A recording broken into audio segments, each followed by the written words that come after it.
noches, amigos televidentes. Una vez más nos encontramos en nuestro programa Debate Jurídico, órgano de difusión de la Academia Dominicana del Derecho.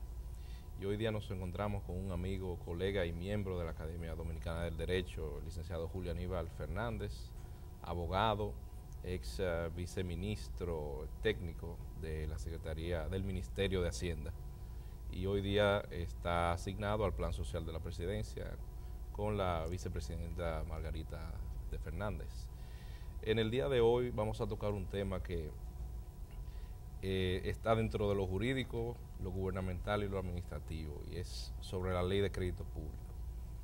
Como ustedes sabrán, en República Dominicana, dentro de los logros que podríamos decir que tuvo el anterior gobierno, está la legislación sobre el ámbito de crédito público, con la finalidad eventualmente de poder tener mayor credibilidad ante los mercados financieros. En este caso nosotros aprobamos la ley que así mismo se llama de crédito público 6-06, la cual estaremos analizando en la parte administrativa, legal y los esquemas que se requieren para poder aprobar instituciones financieras los créditos disponibles en el mercado nacional e internacional. Julio, bienvenido. Explícanos un poco cómo es la estructura que crea el crédito, la ley de crédito público. Sí, Lario, gracias por darme la oportunidad de participar nueva vez en este programa de la Academia Dominicana del Derecho, del cual formo parte al igual que tú. Y aclararte que laboro para el Gabinete Social con la vicepresidenta Margarita Cedeño de Fernández. Te destituí rápidamente. Entonces, bueno. Fíjate, efectivamente a partir del año 2004 la República Dominicana vivió un intenso proceso de reforma en las diferentes áreas del gobierno, y donde se avanzó mucho fue en la reforma financiera gubernamental. Esta reforma financiera gubernamental permitió la transformación de la antigua Secretaría Técnica de la Presidencia en el Ministerio de Economía, Planificación y Desarrollo. Y ese marco legal data del año 2006. Igualmente se transformó la antigua Secretaría de Estado de Finanzas en el Ministerio de Hacienda.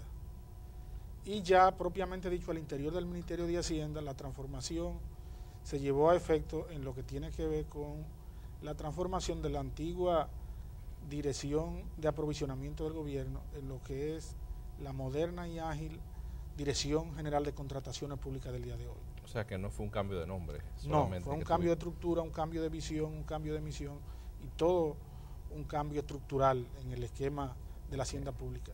Posteriormente se produjeron cambios en la ley de presupuesto, en la ley de contabilidad gubernamental y en la ley de crédito público que abordaremos en el día de hoy. Antes de la ley 6-06 de crédito público, el tema del crédito público estaba disperso en diferentes instancias del gobierno. Estaba disperso entre la Secretaría de Planificación, el Banco Central y la Secretaría de Estado de Hacienda. Entonces, ¿cómo tú elaborabas un presupuesto en aquella época? Bueno, era difícil al momento de elaborar el presupuesto saber cuál era el endeudamiento del gobierno, porque no había una concentración de la deuda en una sola institución. Había que preguntarle a varias personas. Había que recabar información y opinión en esas tres instancias del gobierno. Bueno, pues a raíz de la ley 06-6 de ese año, se creó la Dirección General de Crédito Público bajo las directrices del Ministerio de Hacienda. Y esta Ley General de Crédito Público en su estructura creó internamente el Consejo de la Deuda Pública. Entonces tenemos la Dirección de Crédito Público presidida por un director de crédito público, un subdirector de crédito público y el Consejo de la Deuda Pública, que está compuesto por el ministro de Hacienda, que lo preside, el gobernador del Banco Central, que funge como miembro, el ministro de Economía, Planificación y Desarrollo y el director general de Crédito Público, que desempeña la función de secretario del Consejo de la Deuda Pública. ¿Qué utilidad tiene el Consejo? Porque cuando uno toma la ley se queda muy genérica, Sí. Pero en la práctica, ¿verdaderamente tiene una función ejecutiva o tiene que delegar en otras? La función del Consejo de la Deuda Pública es una función de carácter normativo, es decir, define la política y la estrategia del endeudamiento del gobierno. Okay. Se reúne cuando se está elaborando el presupuesto, elabora cuáles son los criterios para el endeudamiento y le recomienda al Poder Ejecutivo, en base a esos criterios técnicos, cuál debe ser la política de endeudamiento. Un poco ya más en detalle, define la conveniencia para el país de contraer financiamiento con organismos multilaterales, tales como el Banco Mundial, el Fondo Monetario Internacional, el Banco Interamericano de Desarrollo, u organismos financieros de carácter regional como el Banco Centroamericano de Integración o la Corporación Andina de Fomento. Y a su vez también lo que son los endeudamientos con los endeudamientos bilaterales y de gobierno a gobierno. Con cuánto me voy a endeudar con el gobierno de España a través de su agencia de cooperación, con cuánto con el gobierno de Brasil a través de su banco de exportación, y así sucesivamente. Esa es como la última frontera antes del presidente de la República, entonces. Exacto. Son los criterios técnicos, es la instancia técnica que aconseja al presidente de la República cuál es la conveniencia para el país del perfil del endeudamiento. Y entonces la comisión evaluadora, ¿dónde cae dentro de esto? No, la comisión evaluadora fue creada mediante decreto del Poder Ejecutivo y se remonta al primer ejercicio de gobierno del presidente Leonel Fernández. Cuando el presidente Leonel Fernández llega a la presidencia de la República por primera vez, encuentra una dispersión y un alto endeudamiento de la deuda pública y decide hacer frente de manera responsable a esos compromisos del gobierno y del Estado, y crea la Comisión Evaluadora de Deuda Pública, que la componen desde entonces el ministro de Economía, Planificación y Desarrollo, el ministro de Hacienda, el secretario administrativo de la presidencia, el gobernador, un representante del Banco de Reserva, el consultor jurídico del Poder Ejecutivo, el tesorero nacional, el director de presupuesto y el Contralor General de la República. La responsabilidad de la Comisión Evaluadora de Deuda Pública es evaluar la deuda pendiente de pago y hacer recomendaciones y aprobaciones al ministro de Hacienda para que proceda al pago a los diferentes acreedores, sean personas físicas, personas jurídicas o instituciones nacionales e internacionales. ¿Sabes que es muy interesante? Porque este tipo de consejos, cuando funcionan, permiten tener información al día de lo que está sucediendo alrededor en diferentes instituciones. Porque el Banco de Reserva tiene un tipo de financiamiento que otorga a, bueno, sabemos, a cabildos y a entidades del sector público en base a ciertos criterios, pero así también en otras áreas pasa lo mismo. Este intercambio de información definitivamente permite tomar decisiones en tiempo real, diría yo, correctas y evitar duplicidades. Así es, uno de los avances más notables en el área financiera gubernamental ha sido el financiamiento de la Dirección General de Crédito Público. Y en tal virtud, ninguna institución de los agregados institucionales que establece el artículo 3 de la Ley de Crédito Público puede contraer endeudamiento ante el sistema financiero nacional si antes no cuenta con el aval la autorización del ministro de Hacienda. Sí, y algo que comentábamos anteriormente es que eso evitaría lo que ocurrió en Argentina y ese tipo de endeudamiento de los municipios, aunque posteriormente tocaremos el tema más profundo. Aquí no se puede dar porque ya hay una centralización en cuanto a la creación de deuda y garantías de deuda. Y sé que me recuerdo haber leído en el momento de la crisis que todos los municipios tenían bonos. Así es. Yo pienso que nosotros incorporamos a la ley nuestra lo que fue la trágica experiencia argentina con esa dispersión y esa falta de concentración de la deuda pública. Asimilamos experiencia y concentramos en una dirección de crédito público que tiene bien estandarizado y bien controlado el endeudamiento por instituciones y los montos tanto de la deuda interna como la deuda externa.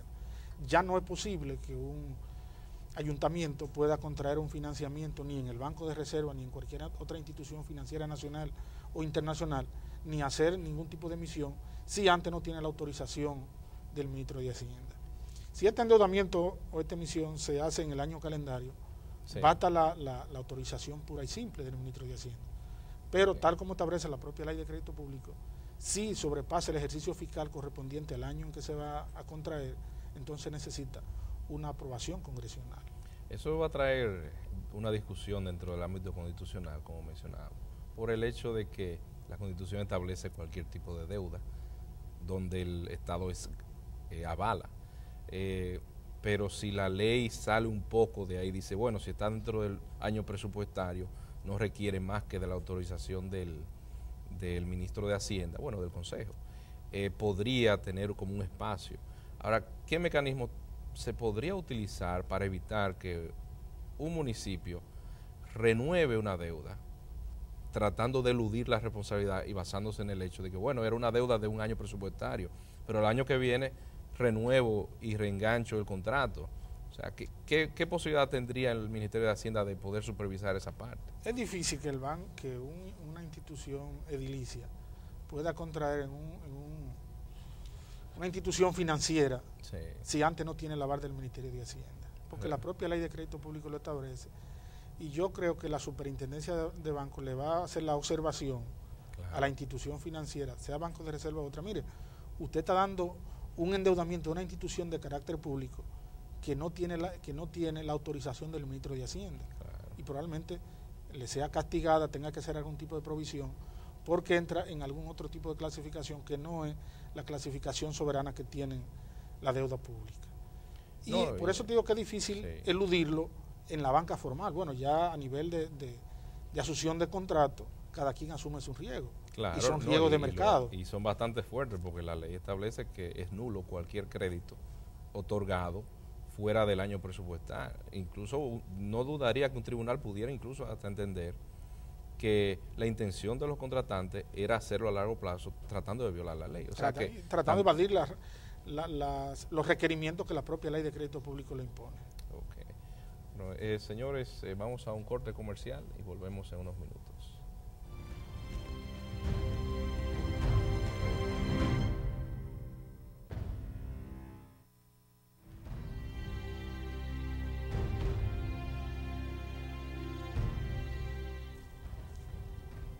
Muy buenas noches, amigos televidentes. Seguimos en nuestro espacio sobre el tema el crédito público en base a la ley 6-06. Quizás cuando uno habla, bueno, la ley de crédito público abarca todo el Estado dominicano, pero ciertamente tiene excepciones. Veo que establece, por ejemplo, el gobierno central, las instituciones de seguridad social, descentralizadas no financieras. Pero hay un espacio, un pequeño nicho, que son las entidades financieras descentralizadas y autónomas y las empresas del sector público. Entonces, ¿qué mecanismo se le busca a esa excepción si es que existe? Bueno, generalmente una institución financiera que vaya a hacer cualquier tipo de contratación en el mercado debe por prudencia tener el ok del presidente de la República. Claro, ya no del ministro de Hacienda. Ya es un mecanismo político de disuasión. De disuasión y de control. Sí. El Banco Nacional de la Vivienda se proponía hace un tiempo hacer un financiamiento internacional con un banco de desarrollo para la construcción de un gran estadio, de un hotel, de todo lo que es una ciudad olímpica alrededor del estadio Quisqueya.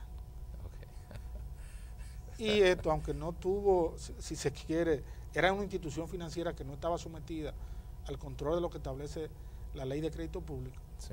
Sin embargo, el presidente de la República debe darle su aval al administrador del Banco de la Vivienda porque es un funcionario nombrado por decreto. Y ahí entonces el presidente se auxilia de la opinión tanto del ministro de Hacienda como del gobernador del Banco Central, que le van a exponer lo que son las contingencias y los riesgos de un endeudamiento de esa magnitud. Porque aunque una institución financiera pueda contraer financiamiento a nivel internacional, necesariamente necesitaría un aval del Estado Dominicano. Y ese aval constituiría un pasivo contingente que se convierte a la larga en una operación de crédito público. Totalmente, ¿no? Y desde que pasa ese, vamos a decir, colador, ya automáticamente es una deuda interna, sea pública o externa o interna. Efectivamente, porque si el Banco de la Vivienda obtiene el financiamiento, hace la obra y la obra no genera los dividendos necesarios para el pago del capital y de los intereses y la amortización del capital, y hay default, sobre quien se va a ejecutar ese default es sobre el que emitió el aval o la garantía, que es el Estado Dominicano. Y siempre hay mecanismos del gobierno del Estado poder un poco controlar y contrarrestar cualquier endeudamiento que no esté bien avalado de parte de las instituciones de carácter financiero. No, ciertamente, para dejarlo como enunciativo,